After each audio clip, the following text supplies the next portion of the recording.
Queen flew Billy and his Bronx co-workers to its training center. After returning, Billy told his cousin about his trip. Boy, was it great. I made tons of money in overtime. We were in training 12 days straight. We worked almost 16 hours a day. We learned how to make 10 new menu items. You'll see them on the menu next month. Everything was free. I had my own private room in the hotel. The food was fantastic. The hotel had 6 different restaurants. I ate all I could eat 3 times a day. I can't wait to go back there again. Jill asked, "Go back where? Where did you go?" He said, "They said we were in Texas." She asked, "They said? Where in Texas? What city?" He said, "I don't know. I didn't even see a city. All I saw were the hotel and the training center." "We need to lose weight," she said. He said, "What do you mean, we?" She said, "I mean you and me. I'm 20 pounds overweight, and so are you. We have to worry about diabetes, you know. That happens to people who gain weight and don't exercise." He said, "We get plenty of exercise walking around the city. Remember walking up to Central Park last week?" She said, "Yes, but we only do that about once a month." "We should stop eating ice cream, candy, cake, cookies, and cupcakes." He said, "You forgot pie." "Okay, shall we start next month?" She laughed. She said, "Today's only the first day of the month. Let's start tomorrow." He agreed. He put on his shoes. She asked, "Where are you going?" He said, "Where do you think? I'm going shopping. We need to splurge on sweets all night before the suffering starts tomorrow." "What's the weather going to be like?" he asked. She said there was a 20% chance of rain. 20%, he said. Last week they said 20%, and it didn't rain a drop. "I'm not going to take my umbrella. 20% means 0%. She said, "But the week before that they said 20%, and it actually rained all day." He said, "You're right. They're 50% with their 20%. But I hate carrying that umbrella around. Plus, the last time I took the umbrella, I left it at a restaurant." She said, "Put a rubber band around your finger to help you remember the umbrella." He said, "The last time I did that, I forgot to remove it and my finger got all puffy. I could have lost my finger." She said, "Tie a string around your thumb. That'll remind you to remove the rubber band." He bought a 6-pack of an energy drink. He'd never tried it before. The ads promised 4 hours of energy. He drank the little bottle. He waited for the energy to kick in. He needed to cram for a test the next morning. Nothing happened. "I can't wait all night," he thought. He drank another bottle. "This'll give me 8 hours of energy," he thought. That meant he'd be up until 4 a.m. Nothing happened. He drank another bottle. "Now I'll be up till 8 a.m., he thought. But that was no good because the test started at 8 a.m. He drank another bottle. He started studying for the test. He couldn't concentrate. His eyes felt like they were crossing. His head felt like it contained a live electric wire. He couldn't study, and he couldn't sleep. Somehow he managed to pass the test. No more cramming, he promised himself. The cat and the dog were talking. The cat said, "Humans treat us better than you. If we turn up our nose at the cat food they serve us, they buy us another brand. If we're sleepy, we can sleep on the pillows in their bed." The dog said, "But humans take us out for walks. They throw frisbees for us to catch. They put us in their tub and give us baths." The cat said, "They don't take us for walks because there's a litter box in the house. If we want to catch something, we catch birds or mice. They don't give us baths because we clean ourselves. And one more thing, they respect our independence. They don't put a chain on our neck and a leash on the chain." The dog said, "I'd rather have a leash than have their kids pulling my tail all the time." It was a beautiful summer day in New York City. It was a day made for walking. John was standing at an intersection near the Brooklyn Bridge. He had driven over the bridge before, but he had never walked over the bridge. He started walking uphill on the pedestrian path. Many people were walking ahead of him. Many people were also walking toward him. They were coming from the Brooklyn side of the bridge. A bicycle path was next to the pedestrian path. Some pedestrians were walking on the bike path. A bicyclist approached. He rang his bicycle bell. Walkers slowly got out of his way. He kept ringing his bell. John continued walking uphill. A man was standing next to a large ice chest. He was selling bottled water. $1, $1, ice-cold water," he shouted. John wasn't thirsty. He wondered how heavy that ice chest was. The pedestrian path and the bike path gradually rose above the cars. John looked down at the cars. He was walking east toward Brooklyn. The eastbound cars below were moving quickly, but the westbound cars coming into New York City were creeping along. There was a traffic jam. John was walking faster than those cars were moving. He was happy to be walking east instead of driving west. A nice breeze made his walk pleasant. He walked past people taking pictures. They were taking pictures of the bridge. They were taking pictures of the East River. They were taking pictures of buildings.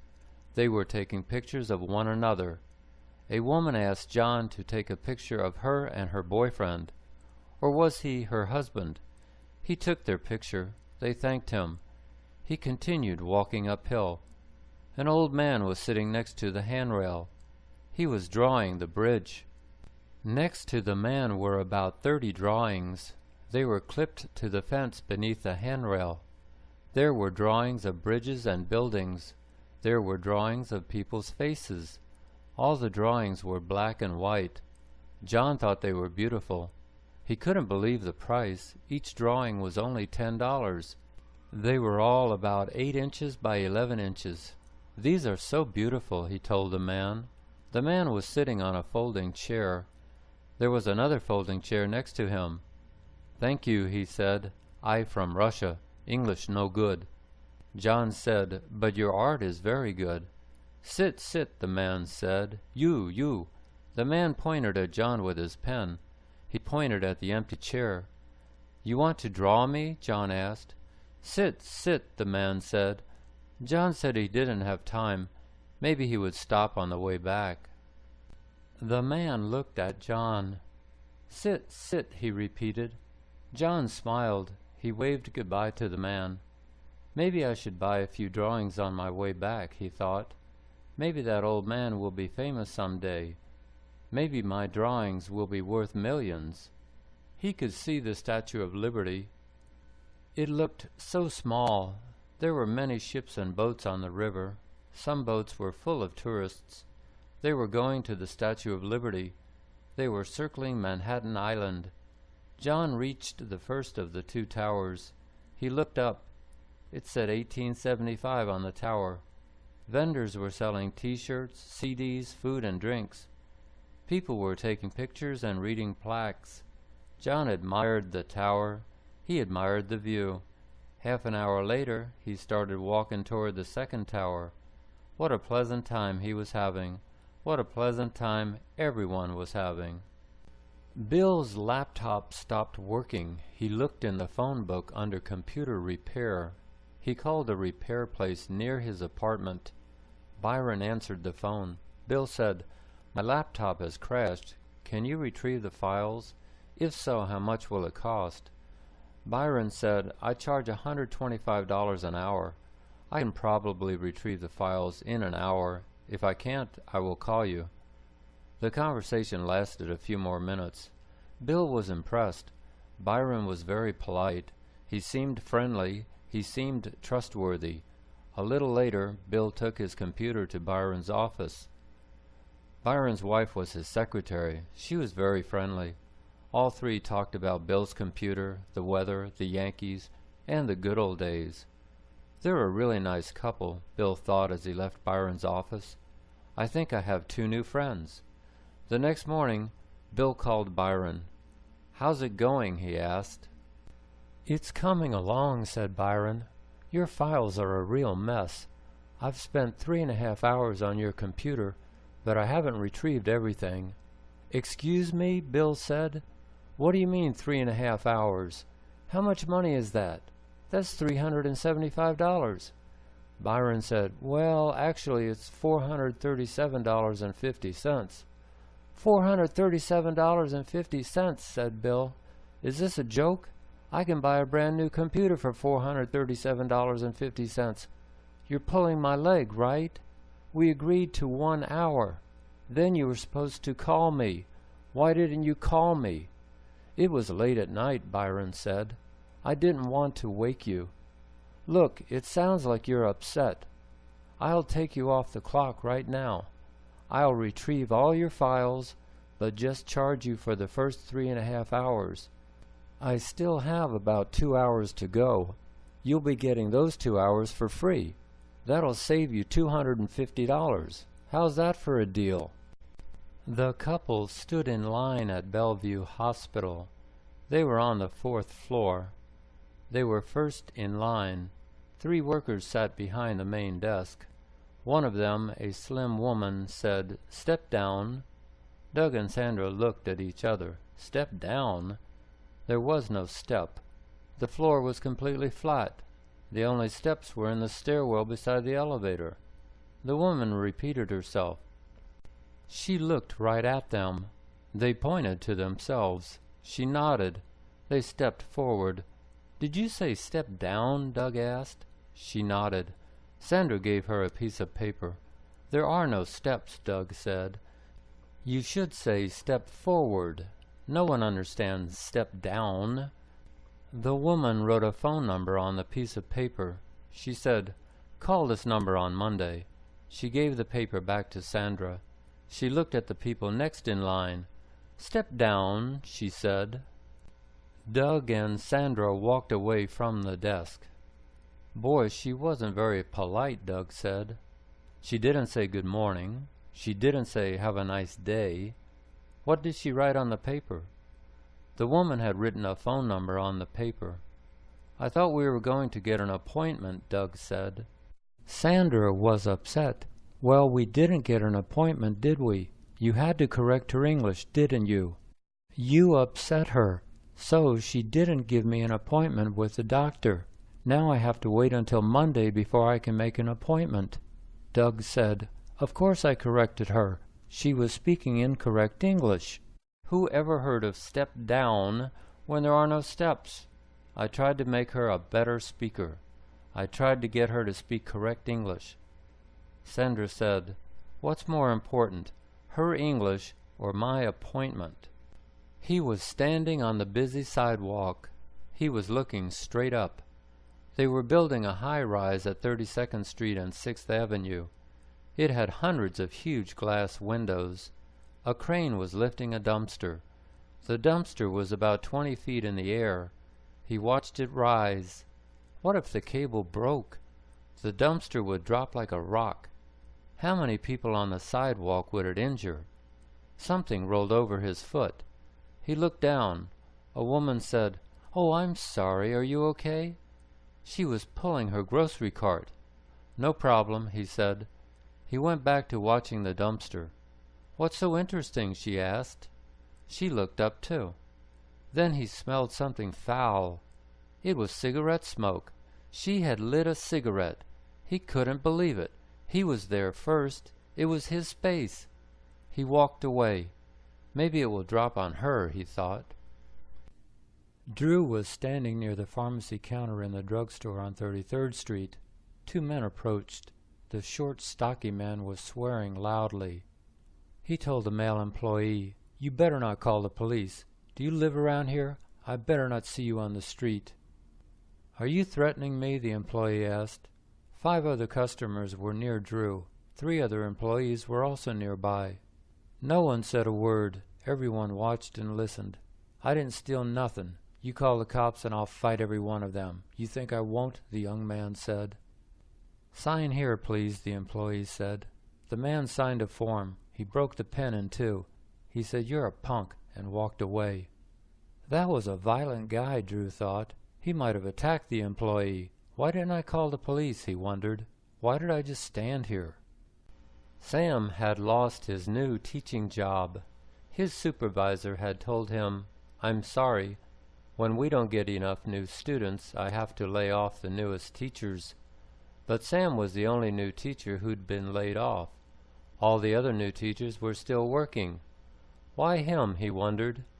Was it something I said or did? Something I didn't say or do? He asked his wife. His wife asked, "Were you the last teacher hired?" He said he wasn't. "Are you the oldest new teacher?" she asked. "Oh yeah," he said. "I'm much older than the others." She said, "That's why." He looked at her. "Don't you see?" she said. "You're too old." He told her that people can be too old for many jobs, but not for teaching jobs. "Some of the best teachers are old teachers," he said. His wife said, "Not at that school." Jennifer Lopez was appearing at Macy's. A live band was playing outside Macy's. Jennifer was Dave's favorite actress. He had told his wife that many times. Macy's was across the street. "I'm going to see what all the music is about," he said. His wife said, "Oh no, you're not. I know where you're going. You're going to meet your girlfriend." Is she crazy, he wondered. He was almost 60 years old, but she worried that he was still looking.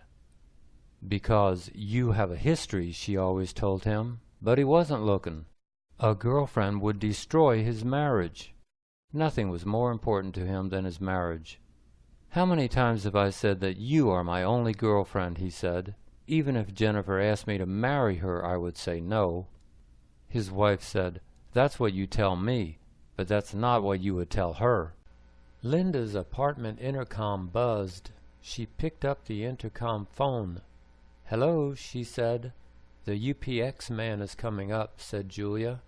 Julia worked at the front desk. Finally! Linda had been waiting 2 weeks to return a package. She took the package to the front door. She waited for the doorbell to ring. She thought she heard someone. She opened the door. No one was there. She shut the door.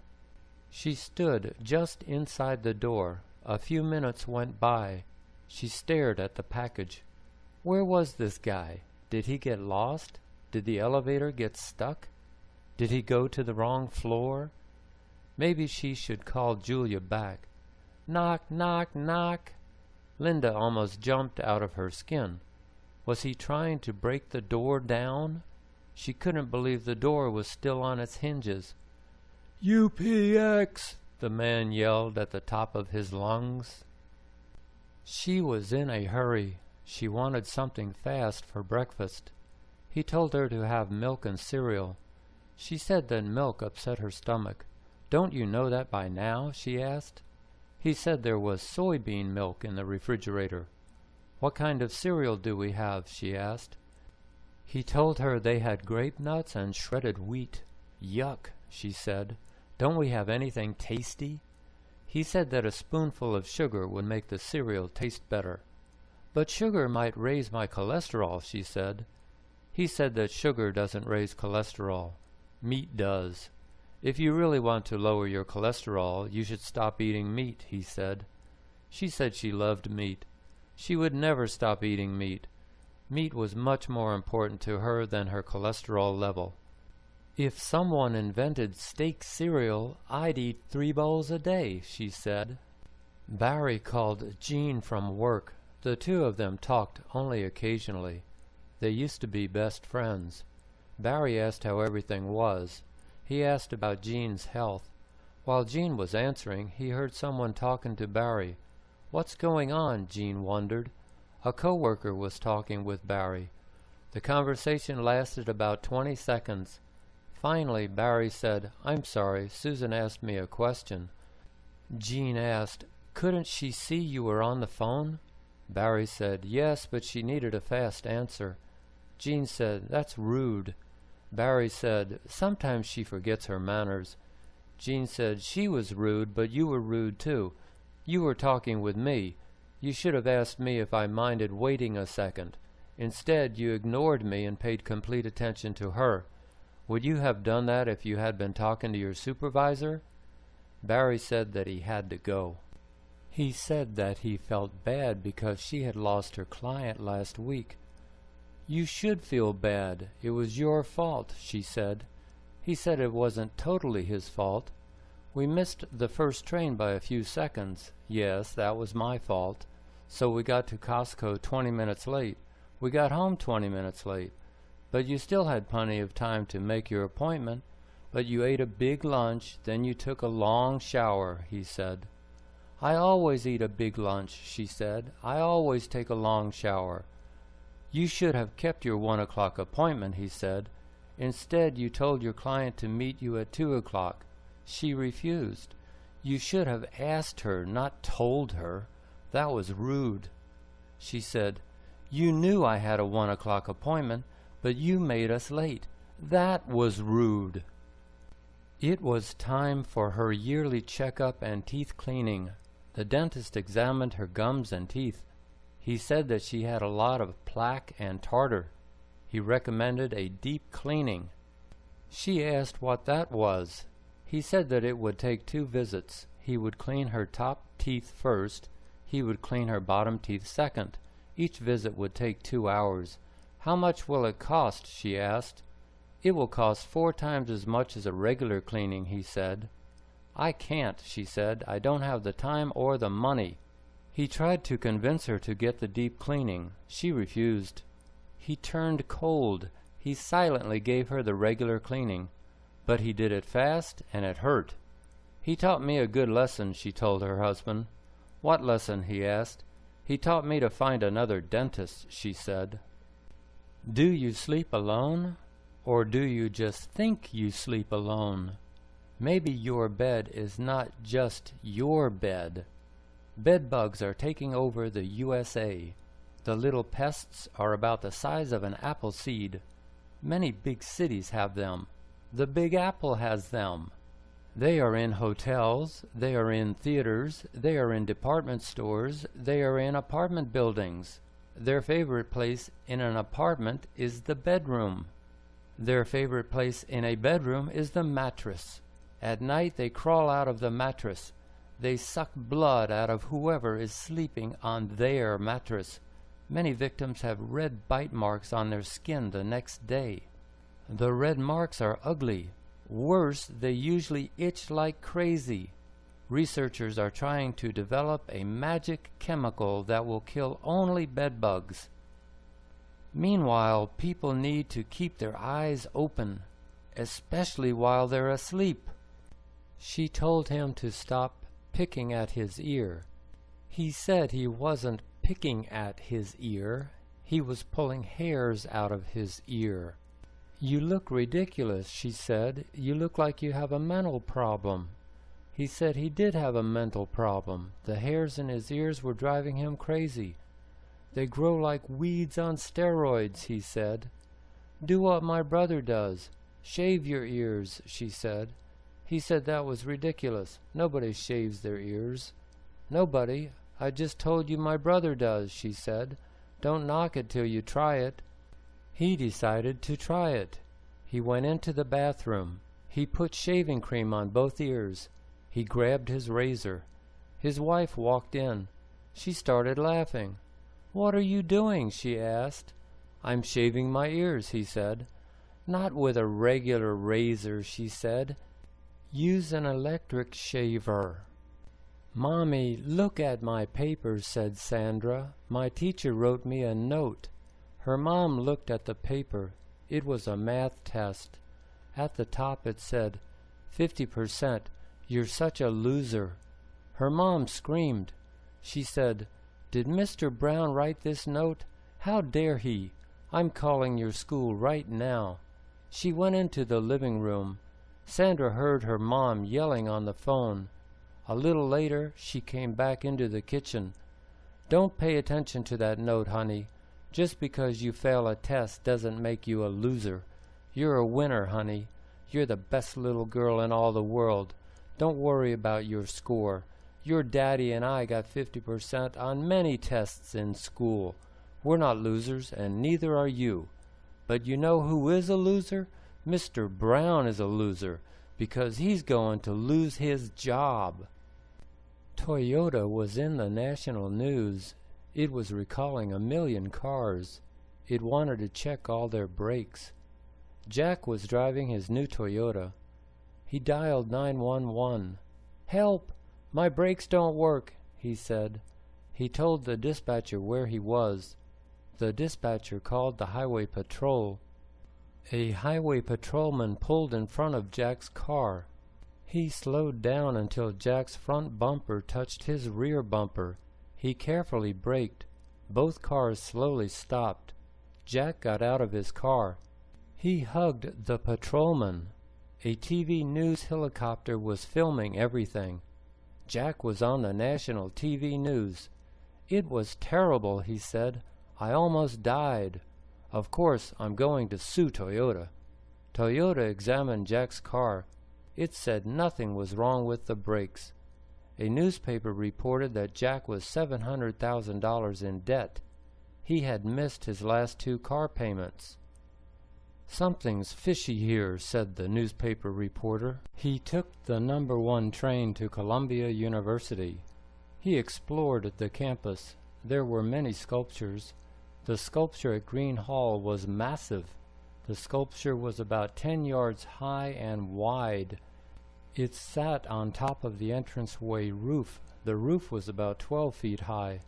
The top of the sculpture was higher than the 4th floor of the building. But what was it a sculpture of? He wasn't sure. He could see 4 legs and a horse's head. The horse's mouth was wide open. He could see a hand next to the horse's head. But where were an arm and a body? He could see other stuff that he did not recognize. So it was a horse and a human, maybe. If the artist wanted people to wonder, he had done a good job. A plaque might explain this thing. He looked, but he couldn't find one. He went to the visitor's center in the nearby library. He spoke to a young woman. "I can't figure that sculpture out. What is it a sculpture of?" he asked. "You're not the first person to ask about that sculpture." "It's called Bellerophon Taming Pegasus," she said. "It's a man wrestling a winged horse." He said, "Oh, so there is a man in there. I couldn't find him. All I saw was a hand." She said, "He's under the horse. You have to look really hard. I think the wings confuse people too." He agreed. "You're right. I didn't even know they were wings. Also, the horse's head looks like it's attached to its stomach. The whole thing confused me. I'm going to go back and look at it again." She said, "This time I think everything will be clearer to you. You'll be able to explain it to others." Roy wondered if he had some kind of problem. Maybe he loved his wife too much. His brother asked how he could love her too much. Roy said, "About 6 times a day, out of the blue, I say to myself, I love her so much." Frank said that did sound a bit much. "Do you ever do that?" Roy asked. Frank said he used to, just after his wedding. But that wasn't 6 times a day. And I can't remember the last time those words just popped into my head, he said. "Do you ever say you love her?" Roy said that he told his wife he loved her at least twice a day. "How long have you two been married?" Frank asked. Roy said 16 years. "You've been thinking and saying that every day for 16 years? Frank asked. "I'll bet she doesn't think you have a problem." She called up the cable company. The cable representative asked how he could help her. She said she didn't have a picture. The TV screen was black, except for 2 words in big white letters. "Please wait." She said, "Please wait for what? What am I waiting for? I've been waiting for 30 minutes. I'm still waiting." He said that the TV was trying to fix itself. "Can't it fix itself any faster?" she asked. He said he could help her fix it faster. "Unplug your cable box," he said. She did. "Now plug it back in," he said. She did. Moments later, she said, "It works! My TV works!" That was too easy. So why did my TV screen say, "Please wait"?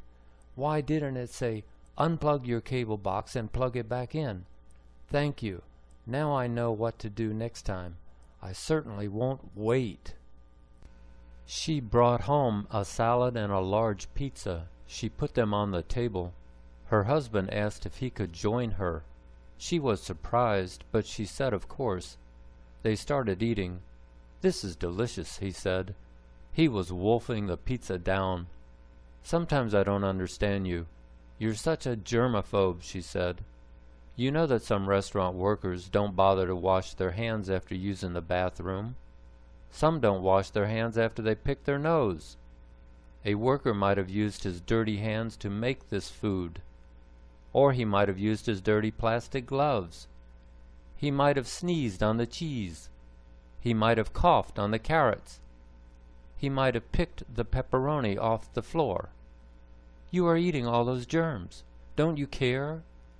He said, "Of course I care. But sometimes I don't when it smells so good." They had 4 children and 6 grandchildren. Someone was knocking loudly at their front door. It was almost midnight. "Oh dear, it's them again," she said. "How many times have they come here? They come late at night. They go from room to room. They never find anything. They never apologize." Her husband went to the front door. "Come in, officers," he said. "Feel free to search our house again. Good luck finding drugs." An officer said, "Sit down at the dining table with your wife, sir." The officers searched the house. They left the house. "We should call the police," she said. "But they are the police," he said. "I mean some other police," she said. "What other police?" he asked. "They're the only police we've got." "I know. Let's call the TV news. The police don't like to be embarrassed on TV. I'll call WPIX first thing tomorrow." It was 8 a.m. Larry was running late. Had he done everything? He had brushed his teeth. He had brushed his tongue. He had gargled with mouthwash. He rushed out of his apartment. He took the M16 bus to 23rd Street. The bus was crowded. A young woman pressed against a window to avoid a fat man who was standing too close to her. Larry got off the bus and walked to the NYU Dental Center. He went to patient admissions. He filled out the forms and paid $95. He went upstairs with his student dentist. She was a pretty girl from India. He asked what her first language was. She said Hindi was the national language of India. Each of India's 26 states had its own language also. "So you speak 3 languages?" he asked. She said she spoke Hindi, Punjabi, and English. He sat in the dental chair. She asked if he smoked or drank. He didn't. She asked if he flossed. "After every meal," he said proudly. She examined his teeth. She said he might need 2 new fillings. She called her supervising dentist over. He examined Larry's teeth. "This is very nice gold work," he said. Larry said USC had done it. The dentist said, "I knew it. USC does outstanding gold work." He said Larry didn't need new fillings. "Fillings naturally discolor over time," he told the student dentist. "These are just fine." He left. She said, "Come with me. We'll make an appointment to clean your teeth." She gave him an appointment for September 30th at 8:30 a.m. He washed his hands when he got home. He looked in the bathroom mirror. He saw a piece of food stuck between 2 of his upper teeth. He had forgotten to floss before his dental appointment. The TV volume suddenly rose. It was a commercial. He grabbed the TV remote. He quickly lowered the volume to number 7. A while later, a new commercial break started. The volume went up to number 12 by itself. He lowered it back to number 7. He watched TV every night. He had to turn the volume down about 20 times a night. He talked to his friends and family. They all said they had the same problem with TV volume. They all hated it. They all thought nothing could be done about it. He thought differently. He called his cable company. It said to call the networks. He called a network. It said to call his congressman. He called his congressman. The aide said to call the FCC. He called the Federal Communications Commission. A woman answered. She said the FCC had no control over TV volume. She didn't think anyone did. "Max, I've found a cheaper way to get to JFK," said Dave. "You don't have to take a taxi. A taxi will cost you $50 plus tip. You can take the LIRR for only $6. It's only 20 minutes. You'll be there before you know it." Max was visiting New York City from Germany. "What's the LIRR?" he asked. Dave said it was the Long Island Railroad. He said all Max had to do was take the train from Penn Station to Jamaica Station. He could then transfer to the air train. It would take him to his terminal. The air train was only $5. Max liked that idea. "That saves me about $40, he said. "Plus the tip," Dave added. Dave escorted Max to Penn Station. Max bought a ticket to Jamaica Station. The train was on track 13. It was scheduled to leave in just 1 minute. They ran through the crowd. They ran down the stairs to track 13. They were 5 feet from the train's door. The door closed. The train left the station. "So close," Max said. They went back upstairs. They looked at the schedule. Another train was leaving in a few minutes. They ran downstairs to track 14. Max jumped on board. "I was too fast for them this time," he said, laughing. Dave reminded him to get off at Jamaica Station. They said goodbye. The train left the station. Max emailed Dave a few days later. "I made a big mistake," he wrote. "I didn't realize how fast the train was. Somehow I missed Jamaica Station. It was the first stop. I got off at the next stop. I had to take a taxi to get to JFK. It cost me $45 plus tip. But at least I didn't miss my flight." A UPL driver rang the doorbell. "I'm here to pick up your package," he said. "What package?" she asked. "I don't have a package." "A package for Target," he said. "Oh," she said, "the package for Target. Someone from UPL came by last week. He picked up the package. He took it with him. It's gone. Target probably has it by now." He said, "I'm sorry, I didn't know that." The next morning her phone rang. It was a recording from UPL. "UPL will pick up your package today," the recording said. She called up UPL. "I don't have a package anymore," she told the representative. "UPL already picked it up." The representative apologized. "I will cancel today's pickup," he said. She sighed. "When I had the package, they didn't come," she thought. "When I no longer have the package, they come." That afternoon, her doorbell rang. It was UPL. The Staten Island train ride was about an hour. There were about 20 stops. The view for most of the ride was trees and houses. The train finally arrived at Tottenville, the last stop. Tom said to Jerry, "Let's explore this town." A young woman spoke up. "Don't bother," she said. "There's nothing to see, nothing to do." Jerry asked, "There's nothing in the whole town?" She said, "What whole town? There isn't even a whole town." Jerry laughed. "I'll bet you grew up here," he said. She nodded and got off the train. Jerry and Tom got off after her. Jerry said, "My 2 kids used to say the same thing about our small town in Vermont. But there was plenty to do and see there. I'll bet there's plenty in Tottenville, too." Tom said, "I'll bet we can find a bar or restaurant called The Last Stop, too." He was at the Staples checkout counter. A red and white plastic button was on the counter. It was about 5 inches in diameter. On top of its plastic dome was the word "Easy." He asked the clerk, "What's this?" She said, "That's the Easy button." He asked, "What's it for?" She said, "Press down on it." He pressed down on the dome. He heard, "That was easy." He pressed down again. Again he heard, "That was easy." He asked, "Is that it? Does it say anything else?" She said, "No, that's all it says. Do you want to buy one?" He said, "Buy one? This thing costs money?" She said, "It's only $5.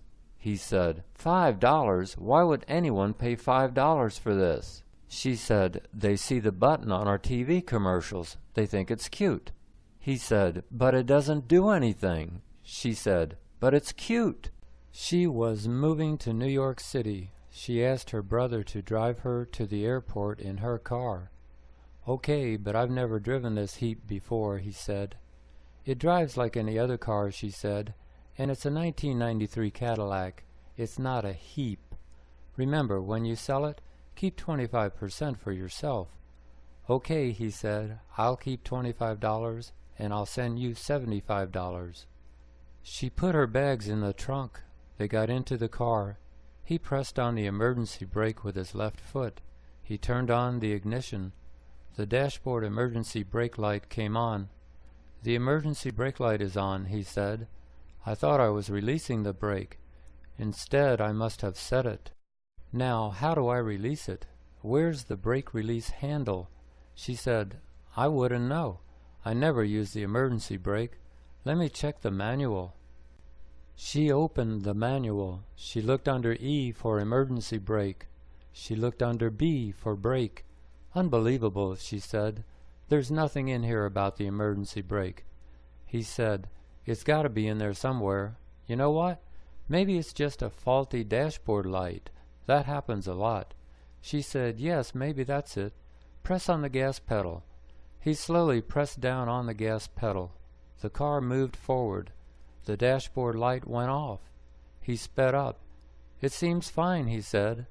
I guess you released the brake pedal just by pressing on the gas pedal. They drove toward the airport. She continued checking the manual. Ha, she said, here it is. It was under P for parking brake. You were right. It says, press on the gas pedal to release the parking brake. He said, I'll be sure to tell the proud new owner. He had been using his electric shaver for a while, but there were a few problems. It produced ingrown hairs occasionally. It didn't give him a really close shave. It left his skin dry and flaky sometimes. He decided to start using his safety razor again. It had a pivoting head and twin blades. The twin blades were supposed to give him a closer shave. He didn't know what the pivoting head was supposed to do. He looked everywhere for his razor. Have you seen my razor? Not the electric shaver, but the razor with twin blades, he asked his wife. She said, no, I haven't seen it. If you were more organized, you'd know where it was. You can't ever find anything. Maybe it just skated away somewhere. He said, skated away? How could a razor skate away? She said, easy. It would skate away on its twin blades. The island had many trees and animals. One day, many people in small boats came to live on the island. They went into the woods. They hunted the animals. They killed many animals the first 6 months. Maybe we are killing too many animals, said Jacob. The others laughed. Do you see the stars that shine tonight? There are more animals than there are stars, Abraham said. But every year they had to hunt a longer time than the year before. Every year they saw fewer animals. Every year, Jacob said, maybe we are killing too many animals. Every year, Abraham said, there are more animals than there are stars. They have learned how to hide from us. They know we want to eat them. One day they returned from hunting. They had hunted for a week. They had killed just one animal. We must find another island, said Abraham. He asked his wife what size pants she wore. I don't know, Annie said. I bought all my pants in China.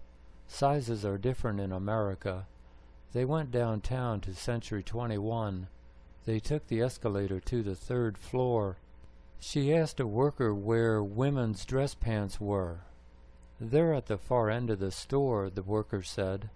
Annie told the worker she didn't know what size pants she wore. Let me look at you. You look like a petite, said the worker. Go to the petite section. You'll find something there that fits you." Annie thanked her. "Let's go," she said to her husband. He was smiling. "What's so funny?" she asked. "Have you seen your bottom lately?" he asked. "I think that woman was being polite. Maybe we should look for the not-so-petite section." Annie said, "Maybe you should look for the sofa tonight." He looked at his bank statement for January. How much interest had his savings account earned? There was $1,036 in his savings account. The account had earned all of 11 cents interest in January. He told his wife. She laughed. "That's almost 3 cents a week," she said. "By December you'll have enough interest to buy a small cup of coffee." He said that his money wasn't growing at all. "But your money's safe," she said. "You won't lose it. You won't get rich either. Rich people make money by risking money. You'll never get rich if you play it safe." He said she was right. "I'm tired of playing it safe. I'm going to buy gold. Gold prices doubled in the last 4 years. My $1,000 will become $2,000. We'll be rich." She laughed. "Rich? $2,000 is hardly rich," she said. He said, "Compared to 11 cents, it is." "I will never pass this U.S. history test," he said. "Why not?" his wife asked. "You passed the last test." He said, "This one is different. On the last test there were paragraphs to read. Then there were questions to answer, but the answers to the questions were in the paragraphs. You could find or figure out the answers by rereading the paragraphs. This test has only questions, no paragraphs. For example, what year was the Constitution signed? I will get 4 choices. I must know that the answer is 1787. She asked, "So how will you learn all the answers?" "I have to study books on U.S. history," he said. "I have to remember the important facts in 2 or 3 different books." "Ha," she said. "You can't even remember the author's name after you read 1 book." "I know," he said. "That's why I'll never pass this test." "Take a look at my new snow globe. The Empire State Building is inside. It was on sale," said Marvin. Of course it was on sale, Janice thought. Her dad rarely bought anything that wasn't on sale. "Where is it?" she asked. He said it was on the bookshelf. She was surprised. She thought there was no room on any of the bookshelves. "There wasn't," Marvin said. "I think there are about 50 other globes on the bookshelves. I had to take some books off that shelf." Janice said, "Maybe it's time you stopped buying globes." But Marvin liked snow globes. "Besides, they'll make nice memories for you. You'll have something to remember me by," Marvin said. "They're junk, Daddy," she said. "I don't want them. I'm just going to throw them all out." Marvin said, "Well, that's what you say now. But you'll change your mind after I'm gone." "We must spend less money on pools this summer," the mayor said. "The city won't open 4 of 20 pools. It will shorten the swim season by 2 weeks. It will shorten daily pool hours. It will close pools on Mondays and Tuesdays. It will reduce the number of lifeguards. It will reduce the amount of water in the pools by 50%. Everyone knows that a half-full pool is better than an empty pool," said the mayor.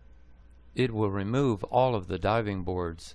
That way nobody will get hurt diving into a half-full pool," said the mayor. "It will shorten the bathroom hours. Pools will be open from 11 to 6. Bathrooms will be open from 12 to 4. "People will have to hold it when the bathrooms are closed," said the mayor. "Nobody better pee in the pool. Our lifeguards wear sunglasses that detect yellow water." They decided to knock off her mom. But how would they do it? They didn't have a gun. A knife was too bloody. A baseball bat might work. But all of these were murders. They might go to jail. It had to be an accident. Then they wouldn't go to jail. What kind of accident? drowning in the bathtub, falling down the stairs. They decided on a fire. They would burn the house down. They waited until her mom was asleep. They lit a candle. They put the candle next to the living room drapes. The drapes caught on fire. They ran out of the house. A neighbor smelled smoke. The firemen came. They rescued her mom. Later, a policeman questioned the girl. She admitted they had set the fire. "Why?" the policeman asked. "Mom wouldn't let me date Jason anymore," she said. She was 12. Her boyfriend was 15. They got on the crowded subway train. They sat down on the plastic seat. They sat next to a man. He was an old man. He was talking. He was talking to himself. He looked at them. He raised his voice. "You're not smart," he said. "Did you hear me? Did you hear what I said? You think you're so smart." He smelled of alcohol. He was holding something. It was in a small paper bag. "Let's move," Natalie whispered. Adrian agreed. They got up. They walked about 20 feet away. They found another seat. "This is better," she said. "He smelled bad." Adrian nodded. "Oh no," she said. "What's wrong?" Adrian asked. "I think he's coming our way," she said. The man was walking toward them. He sat down across from them. "See? You're not smart," he said. "You think you're so smart, but I found you, didn't I?" Karen and Barney walked into the pastry store. They looked at the delicious pastries. They picked two that they liked.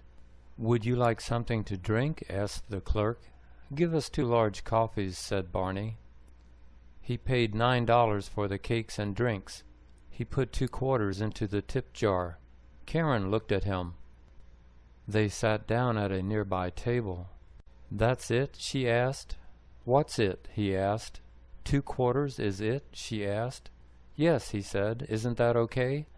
She said, 2 quarters is not a tip. It's not even 10%. He said, "I know it isn't much, but it's better than nothing." She looked at him. It wasn't a look of love. He took $1 out of his wallet. He dropped the dollar into the tip jar. He returned to the table. "Don't you feel better now?" she asked. "Much better," Barney said. It was Ray's first visit to the store. It was on a busy street in Chinatown. The vegetables looked fresh. The store also sold fruit, meat, and fresh fish. It sold different kinds of noodles. It was a small store, but it looked clean. An employee smiled at him and said hello. If the prices were right, he might start shopping here regularly. He grabbed a handful of plastic bags. He put different vegetables into each bag. He grabbed some red grapes for his wife. He put the bags on the counter next to the cashier. He told her he would be back. He grabbed a package of noodles. He put sweet potatoes and cucumbers into separate bags. He went back to the counter. There were now about 10 bags on the counter. The cashier asked if he was ready. He said he was. She started ringing up the items. Ray watched as the total price increased on the cashier's computer screen. He decided to buy more grapes. He walked over to the fruit section. He filled a bag with grapes. He returned to the cashier. She rang up the grapes. The grand total was $35. That was much more than he had expected. He paid her. She gave him his receipt. He took the N train and his groceries home. Once home, he put his groceries away. Then he looked at his receipt. Each item had a name, price, and weight. One item had no name and no weight. That one item cost $13.10. What was it? He'd bought nothing that cost $13.10. He thought back. A man had been in line right behind him. He had placed an item on the counter. Had the cashier accidentally rung up that item with Ray's groceries? If so, where was it? It was her 47th birthday. "I'm 50 years old," she said. Her husband said no, she wasn't. She was only 47. She was still a young pup. "I'm not a young pup, and I'm not a spring chicken," she said. "Okay," he said, "but you're also not 50. She said 47 might as well be 50. What was the difference? People look at me and they think I'm 50. Nobody says, "Oh, you don't look a day over 47. He told her that time goes by fast enough. She didn't need to make it go faster. She still had 3 years of her 40s to enjoy. He gave her a birthday card. She opened it. The card read, "Happy 50th birthday." "What's this?" she asked. "I thought you said that I was only 47. He said, "I looked all over for a happy 47th birthday card. They don't make them." "You lied," she said. "I just read that seniors must be 65 or over. You are only 63. Yet when we went to the AMC theater, you got the senior discount. You told the woman you were a senior. You lied to get a $4 discount." He said that a senior could be different ages. Usually a senior must be 65 or older, but the AMC theater allows seniors to be only 62. "Are you lying now?" she asked. He said to give him just 1 minute. He called the AMC theater on 34th Street. He used the speakerphone. A woman answered. He asked, "Do you give discounts for seniors?" She said yes. "How old must a senior be?" he asked. She said 62. He smiled. "You owe me an apology and a kiss," he told his wife. "I'm so sorry," she said. Then she gave him a big kiss. The weather was ugly. It was snowing. It was only 9 degrees above zero. Cars, streets, and sidewalks were covered with snow. Bob was on the phone. "Have you ever seen a colder day?" Bob asked. "Not recently," replied Jack. "But about 3 years ago I did. It was so cold that my dog froze outside. I had let it out back to do its business. Then I went back inside my house. My mom called. Her heater was not working. She was freezing. I went over to her house. I fixed her heater. I went home. Then I remembered my dog. I went to the back door. I opened it. My little dog was on the porch. It wasn't moving. I brought it inside. It was ice cold. I wrapped it in a blanket. I breathed into its mouth and pumped its little chest, but it was too late." The apartment doorbell rang. 2 men were there to clean out the kitchen and bathroom vents. Lou invited them in. One man took a ladder into the bathroom. The other man took a ladder into the kitchen. They removed the vent grills from high on each wall. They stuck a vacuum hose into the vents and sucked out the dirt. One man washed both vent grills in the kitchen sink. The men replaced the grills. Lou was talking to the man in the kitchen. He forgot about the man in the bathroom. The man in the kitchen finished. He took his ladder outside. The other man appeared. He also carried his ladder out. They both said goodbye. Lou went back to the bathroom. Why was the door closed, he wondered. He opened the door. He looked at the toilet. The seat was up. Had that guy peed in his bathroom? Her stomach was killing her. Whenever she was stressed out, the stress went straight to her stomach. "How bad is it?" he asked. "It's almost as bad as childbirth," she said. "It's 9 on a scale of 10. She squeezed her eyes shut for a moment. Her stomach was bloated. He gave her a stomach massage. He gave her a lower back massage. Her stomach still hurt. She stood up. She walked around. She groaned over and over. She said, 'I'm hurting,' over and over. He stood by. There was nothing he could do. They had gone to doctors before. They always said the same thing, gas. They recommended gas relief tablets. Sometimes the tablets worked and sometimes they didn't. She took 2 tablets. Almost an hour later, she blasted out a huge fart. He laughed. She smiled. Most of the pain was gone. "I feel much better," she said. "Stop pulling out your eyebrow hair," his wife said. "In China, that's bad luck. It's bad luck for the man. It's bad luck for his wife and family." He said he wasn't Chinese. He said he didn't live in China. He hated bushy eyebrows. "Hair must be controlled," he said. "Hair is like weeds. It needs to be pulled out or cut back occasionally." Do you want to see hair growing out of my nose? Do you want to see hair growing out of my ears? She agreed that nose hair and ear hair weren't pretty, but she loved bushy eyebrows.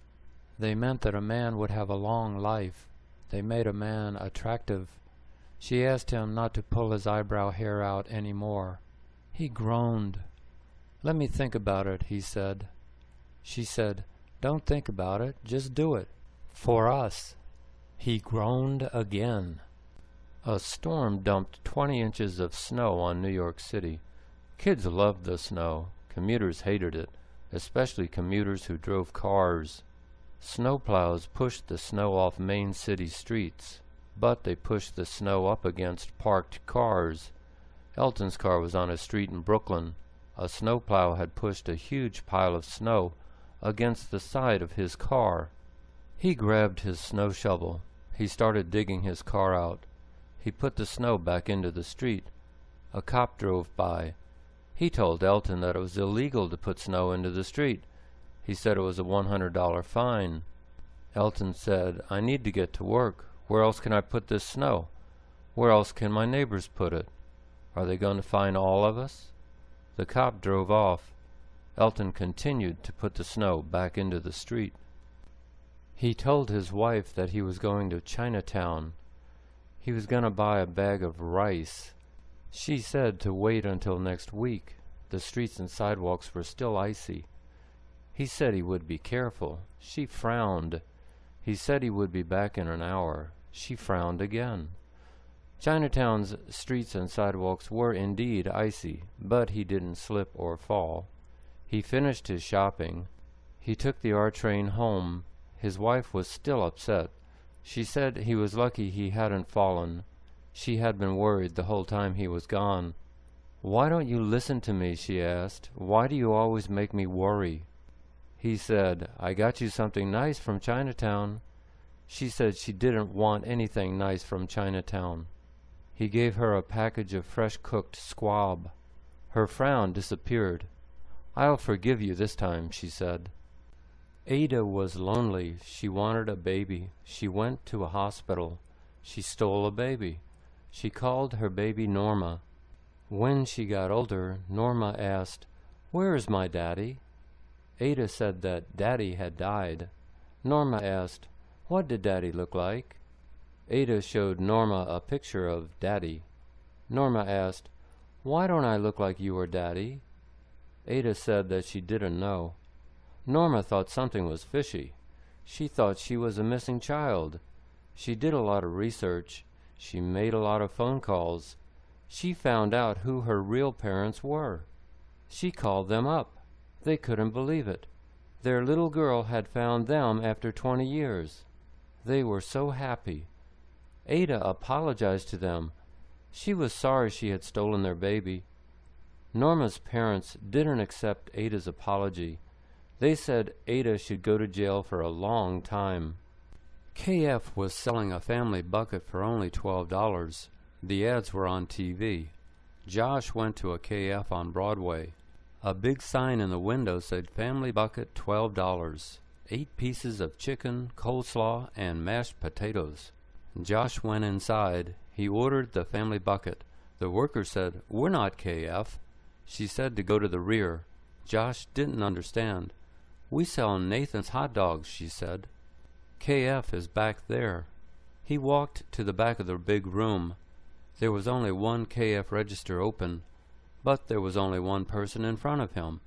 This shouldn't take long, Josh thought. 5 minutes later, that person's order got filled. Josh told the worker that he wanted the family bucket. She said that would be $26. He said no, it was only $12. "It's all over TV," he said. "It's all over your front window."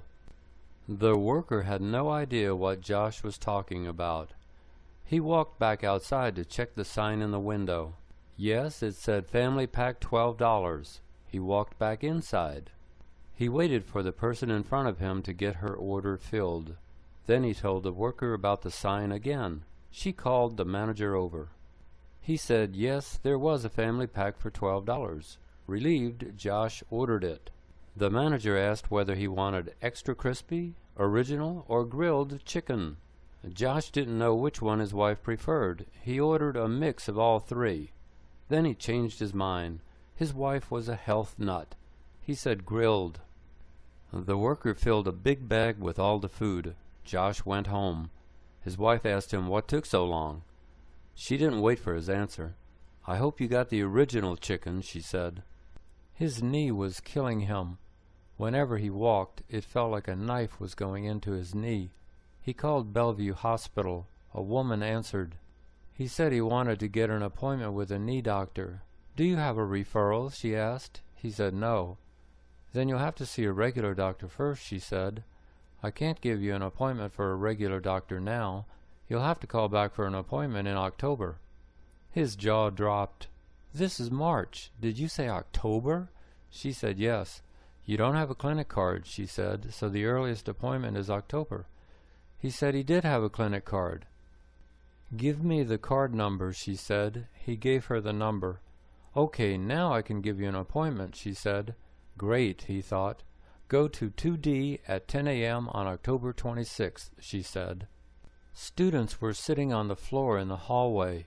The teacher was late. This was the last class meeting. It was a Sunday class that met from 9 to 4. "I hope class isn't canceled," said Otto. "I don't want to come back next Sunday." A few students nodded their heads in agreement. James said, "I asked downstairs if anyone has a key to our classroom, but no one does." Students talked to each other or read while they waited. The teacher arrived 45 minutes late. He unlocked the classroom door. Everyone went in. "Did you know there's a big half marathon today?" the teacher asked. "I didn't. Why wasn't it on the news last night or this morning? I apologize. If I had known, I would have just taken the subway. Instead, I got stuck in unbelievable traffic." A student asked, "Does this mean we won't have a test today?" He bought some ties at Daffy's, marked final sale. They were only $15 each. Originally, they were $100 each. Who would pay $100 for a tie, he wondered. He bought 5 of them. He went home. He showed them to his wife. She didn't like any of them.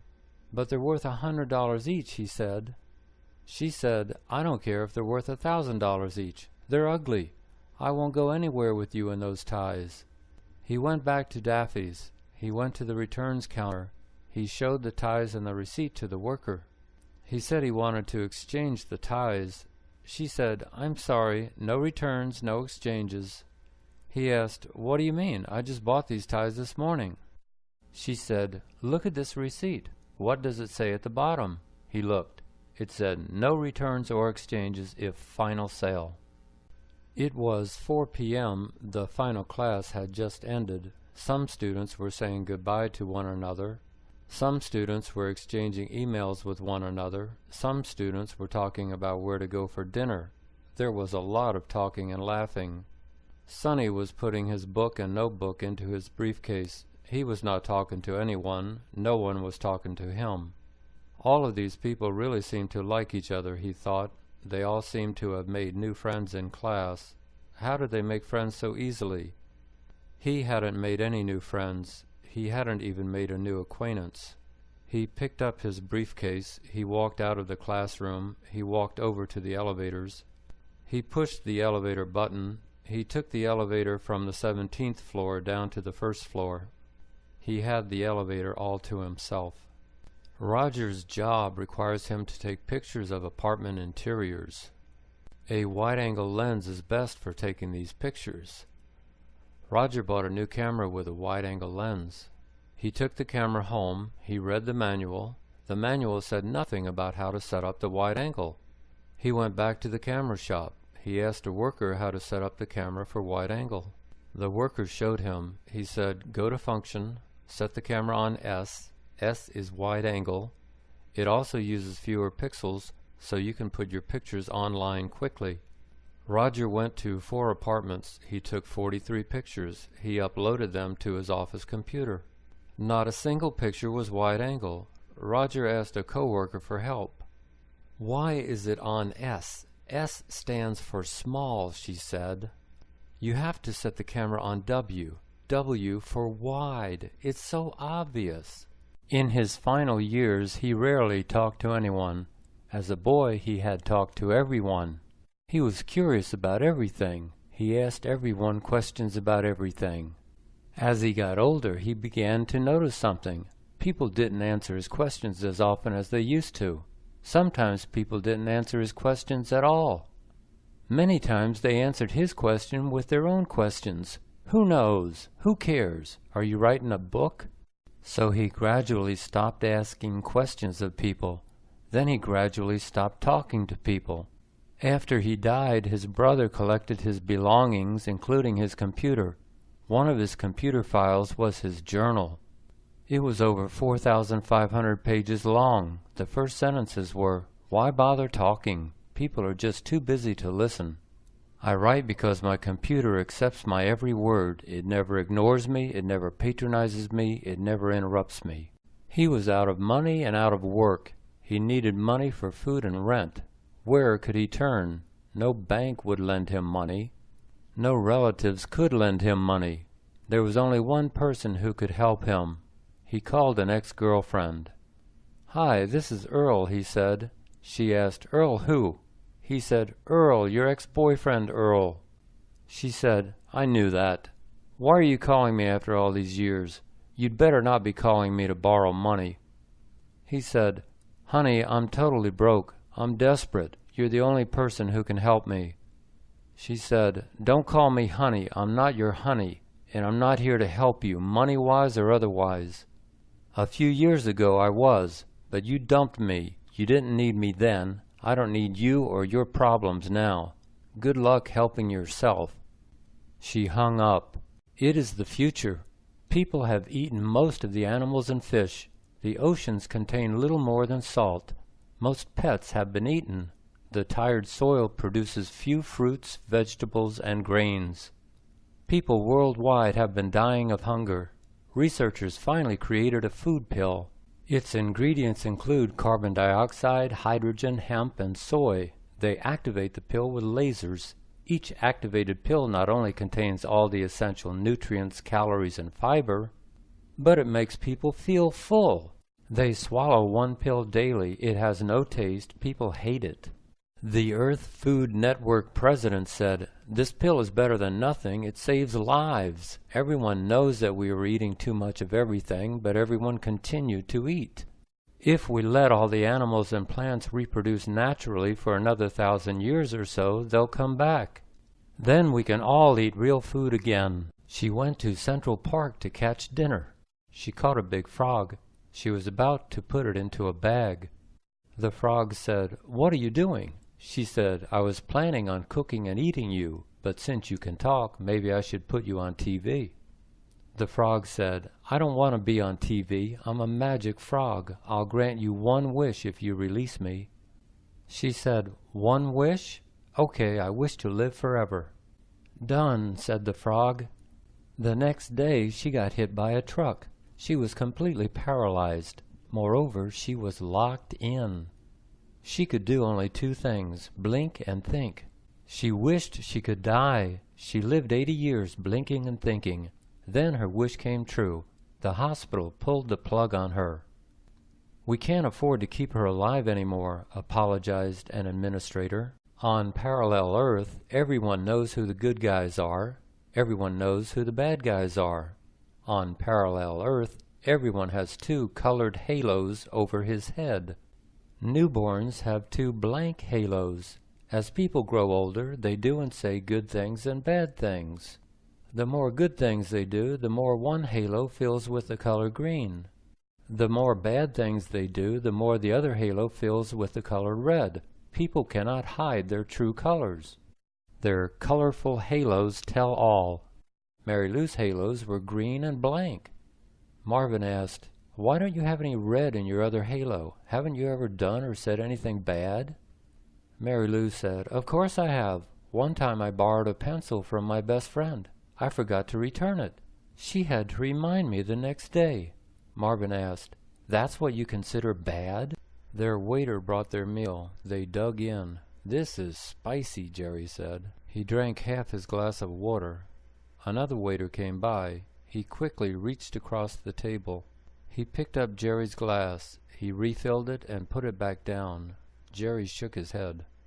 "What's the matter?" Deb asked. Jerry said, "Did you see that?" He reached all the way across the table. His hairy arm was above our food.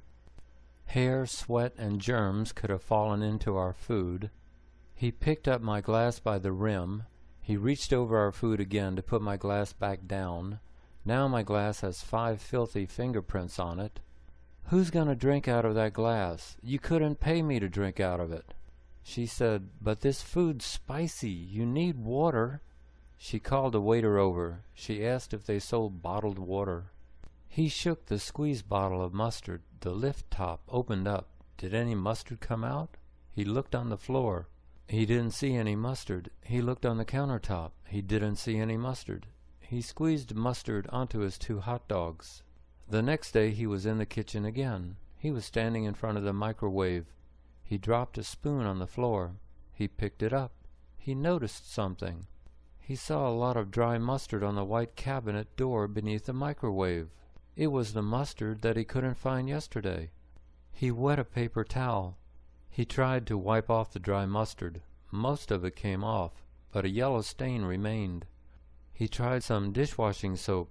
He tried some all-purpose cleaner. The yellow stain remained.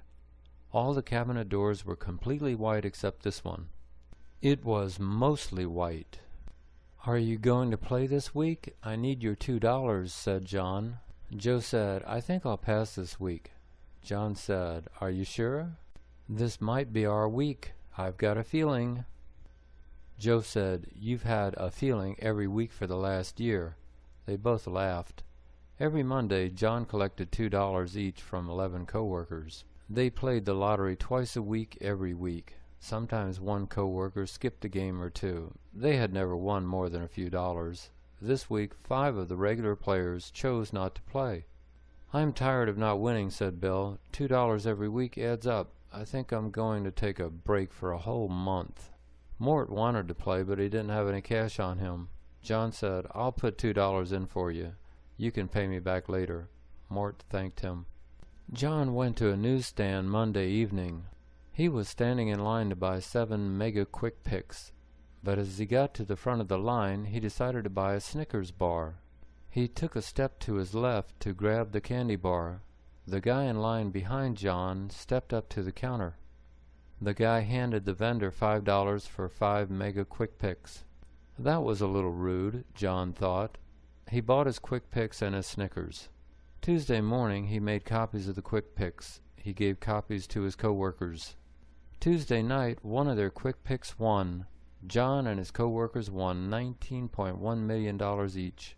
John told his coworkers about the guy and the 5 Quick Picks. "Thank goodness you have a sweet tooth," said Mort. "And thank goodness that guy was impatient.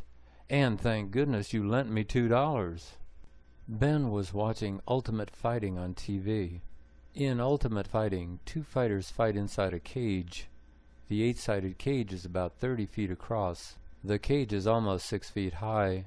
The fighters are barefoot and shirtless. They wear fingerless gloves. They punch, kick, and wrestle each other. Fighters get 1 minute to rest between each 5-minute round. The fights are non-stop action. Sometimes blood is everywhere. Ben's wife walked into the room. "What are you watching?" she asked. He told her. She watched it for a minute. "Why are you watching this? This is so stupid," she said. "What is the point? I would never let anyone in our family do this. They could get injured for life. How can this be on TV? Who watches stuff like this? Do you really like this? I thought I knew you. You are so weird. Maybe we should get a divorce." "Where's my jacket? Who stole my jacket? Security!" she shouted. Some people in the pharmacy waiting room turned their heads. "Didn't anyone see anything?" she asked. Nobody spoke. A security guard appeared. He asked her what was wrong. She said she had gone to the ladies' room. She had left her jacket on the chair. Her medicine was in the jacket. When she returned to the waiting room, her jacket was gone. The security guard asked a hospital employee, "Has anyone turned in a jacket?" The employee said no. The guard asked the woman to describe her jacket. He asked for her name and phone number. He said he would call her if the jacket turned up. She said, "Ha! It'll never turn up. They stole my jacket and my medicine in broad daylight. Now I have to stand in line again. Why don't they have security cameras in here?" It was a $1.5 million apartment on the west side. An agent was showing the apartment to a tall man and his wife. Luke and Jenna walked into the apartment. They were also looking. The master bedroom was small. This was the smallest two-bedroom apartment they had seen. Yet it was the most expensive. The agent asked, "Well, what do you think?" Jenna said, "Well, the bedrooms are a little small." The agent said, "I'm sorry, I was asking them." The tall man said, "Yeah, who are you?" Luke said, "She's my wife. She's looking at this apartment just like you are. Who are you?" The tall man said, "Who am I? Who are you?" Luke said, "I'm her husband. Who are you to ask who am I? Or who is she? She can't have an opinion about this apartment. It's too small and too much. Go ahead, buy it." The jury's summons said to report at 8:45 a.m. to 111 Center Street. The courthouse was only a block from Chinatown. Russ joined the long line of people standing outside. The line moved slowly into the courthouse. Everyone went through the security check. Russ took the elevator to room 1121. It was a big room. It had more than 100 comfortable padded chairs. The room filled up. At 9:20, the jurors watched a short film about jury duty. After it ended, a court employee entered the room. She welcomed everyone and gave a brief speech. She asked if anyone had questions. Many people did. She told a young father who was carrying his baby in his arms, "You have a beautiful baby, sir, but you can't bring your baby to jury duty." Another man said he was confused. "Sir, it's very simple. Can you serve today and tomorrow?" she asked. "I believe so, but I don't think so," he said. She said, "You're telling me two different things. Go to 60 Center Street, room 139, please." Another man was also confused.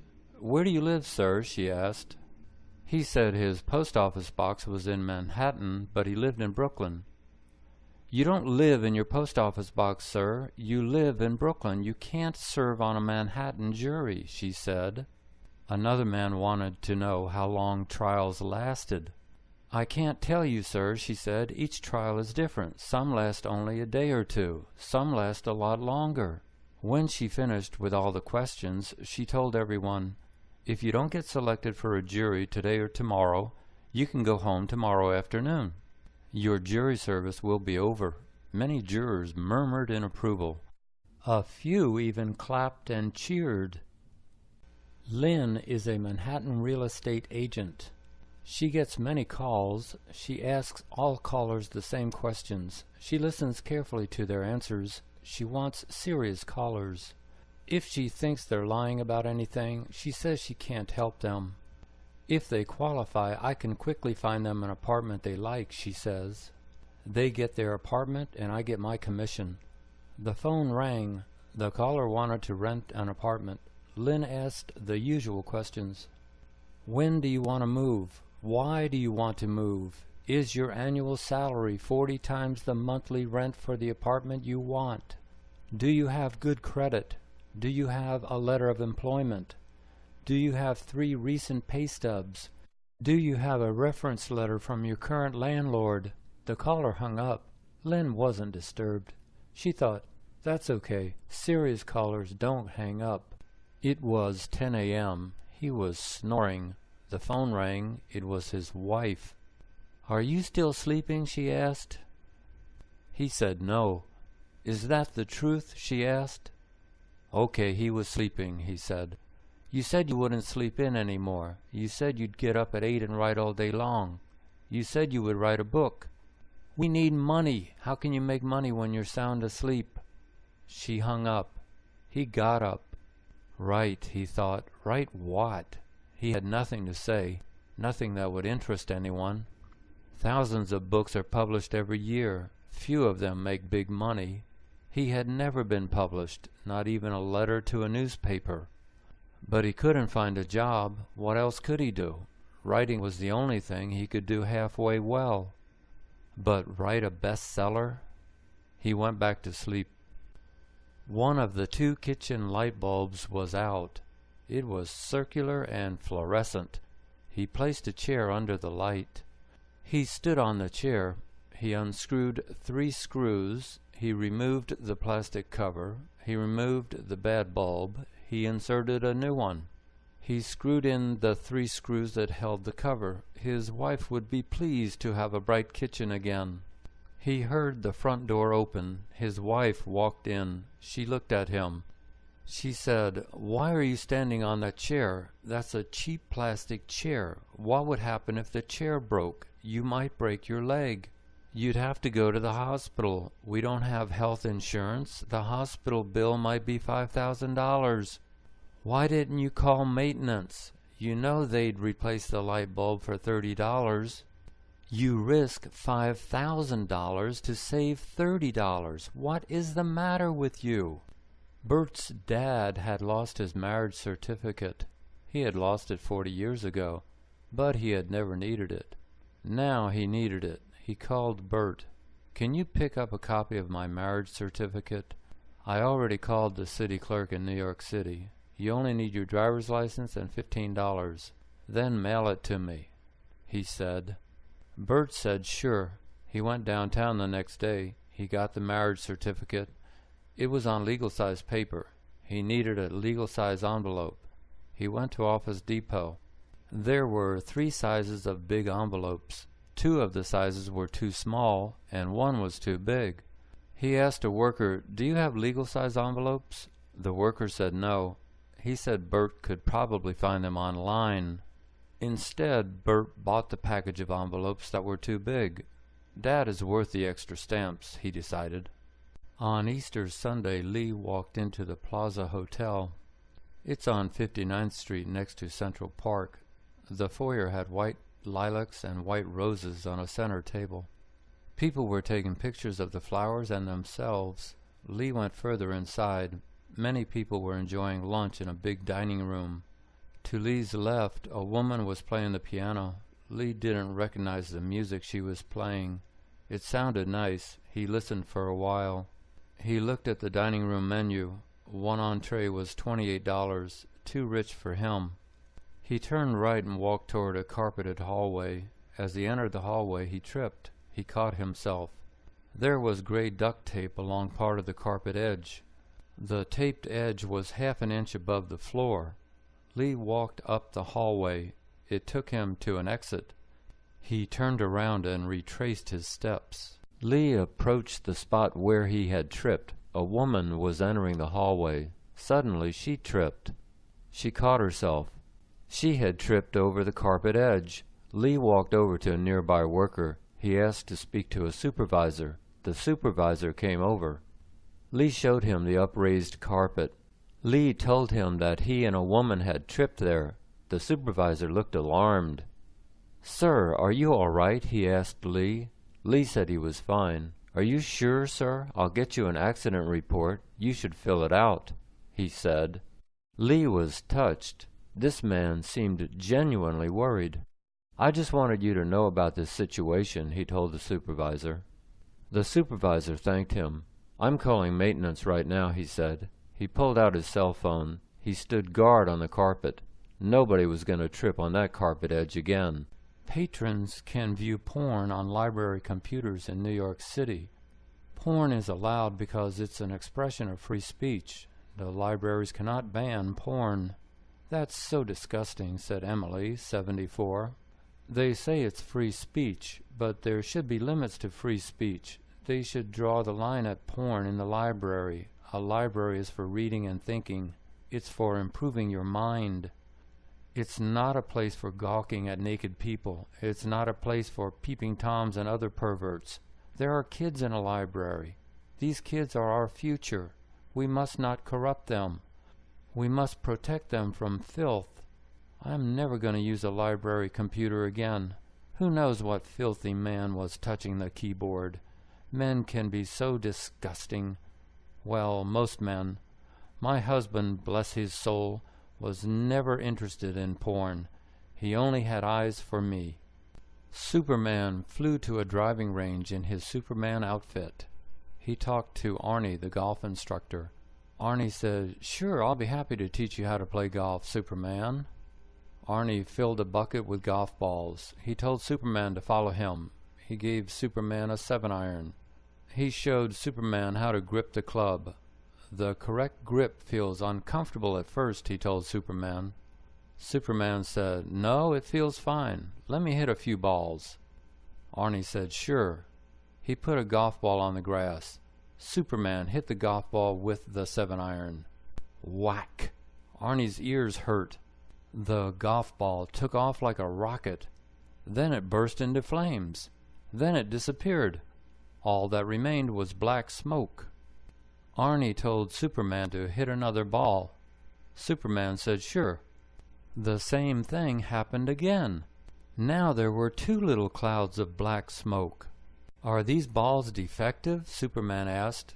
Arnie shook his head. "Look around. Look at all these golfers hitting balls," Arnie said. "Do you see any balls bursting into flames?" "No, it isn't defective balls, Superman. It's you. You're too powerful." Superman asked, "Well, what can I do? I like hitting golf balls. It's fun." "Do they make steel golf balls? Maybe they won't burst into flames." Arnie said, "No. Even if they did make steel golf balls, they'd probably melt once you hit them." "I'm sorry. Golf isn't a game for a Superman. It's a game for ordinary men." Superman frowned. He thanked Arnie for his help. Then he flew away. The next day, an ordinary-looking man appeared at the driving range. He was wearing glasses and a nice suit. "Hi," the man said to Arnie. "Can you teach me how to play golf? My name is Kent, Clark Kent." Shy had gotten angry. He had said something mean to his supervisor. Many people say mean things to their supervisors. Most of them do not get fired, but Shy had gotten fired. "Exactly what did you say to your supervisor?" the lawyer asked. "I told her to kiss my ass," Shy said. "What's so bad about that?" Shy had worked for the company for many years. "She thinks I have an attitude problem," Shy said.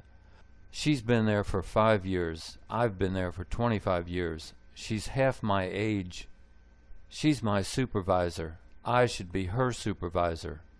Who wouldn't have an attitude problem?" The lawyer said Shy had a good case. He'd had good evaluations for 25 years. They couldn't fire him for just one remark. They could fire him only if he had a history of bad remarks. He said he'd be happy to take Shy's case. Friday's royal wedding is all over the news. It's on every news channel in America. The handsome prince will marry the beautiful princess. He is so lucky. She is so lucky. Visitors to the United Kingdom this week will spend about $1.5 billion. The UK is so lucky. TV reporters in America talk about the wedding every day. The reporters are excited. They think the viewers are excited. Herman, 69, lives in Brooklyn. "I'm not excited," said Herman. "2 Brits are getting married in London. I should care because they're part of the royal family? Let's see these TV reporters get excited about local news that matters. They're closing the senior center for good next month. They had to cut something from the city budget, so they cut our senior center. Why haven't they reported that on the TV news? I'll tell you why. We seniors just aren't sexy enough." He couldn't find work. His wife found work. She works for a real estate company. She goes to work every day. She borrows keys to vacant apartments. She takes pictures of apartments. She shows apartments to clients. She walks up and down stairs. She walks up and down city blocks. She puts up with the weather. She puts up with the heat, the cold, the rain, and the snow. She makes appointments for clients. She calls and emails clients. She returns calls and emails from clients.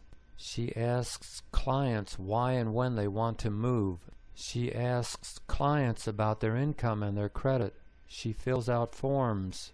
She helps clients fill out forms. She loses a client here and gains a client there. She leaves home at 9. She comes home at 8. Then she makes dinner for both of them. After dinner, she goes right to sleep. "How do you do this every day?" he asked his wife. "Real estate is such a dog-eat-dog business. All of you agents are competing with one another. A client is like a bone. All the dogs go after the bone. If they have to bite other dogs, so be it. The bone is all they care about. They're not your friends. They're friendly only if they want something from you. Some of your clients aren't much better.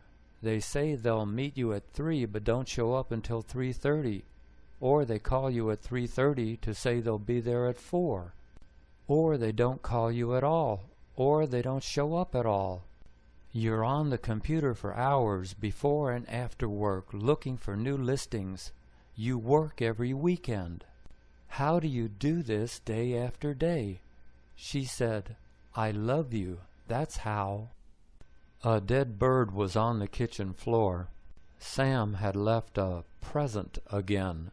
Sam was their black cat. He hunted at night. He was a good hunter. He brought home birds and lizards. Usually he left them outside on the patio. Sometimes he brought them into the house. Ted didn't mind. He was proud of his hunter cat. But Molly minded. "This cat is killing innocent animals," she told Ted. He said, "But that's the nature of cats. They're born killers." Molly didn't care. She told Ted to stop the killing. "These animals are wild," she said. "They might have diseases. Caroline might catch a disease from one of these dead animals. Do something, please." Caroline was their young daughter. Ted didn't want to lock Sam in the house at night. That would be cruel. There was only one thing to do. Ted tied a bell around Sam's neck. He looked like a mean guy. He walked like a mean guy. He talked like a mean guy. He walked into the classroom. He looked at all the students. He saw a skinny guy. He looked at the skinny guy. The skinny guy was reading a book. He walked over to the skinny guy. He stood right next to the skinny guy. The skinny guy kept reading the book. The mean guy cleared his throat. The skinny guy kept reading his book. He cleared his throat again, but much louder. The skinny guy looked up from his book. "What are you looking at?" the mean guy yelled. Nothing," said the skinny guy. He quickly went back to his book. "Nothing? Am I nothing? You calling me nothing?" the mean guy asked. The skinny guy kept his head down. He didn't look up. He pretended to keep reading his book. The mean guy knocked the book out of his hands. Then the mean guy took a seat near the back of the room. The skinny guy waited a minute. Then he got out of his seat. Head down, he hurried over to his book. He picked it up and hurried back to his seat. He didn't look around the room at all. The teacher walked into the classroom. The skinny guy felt better. His racing heart slowed down a beat or two. The mean guy suddenly stood up. He turned around. He shouted at the guy sitting behind him. "Stop looking at me!" "Who's looking at you?" the guy grumbled. "You are," said the mean guy. "You're looking at the back of my head. I can feel it. You're asking for trouble." The guy got up. He went to another desk. "Open your books to page 48.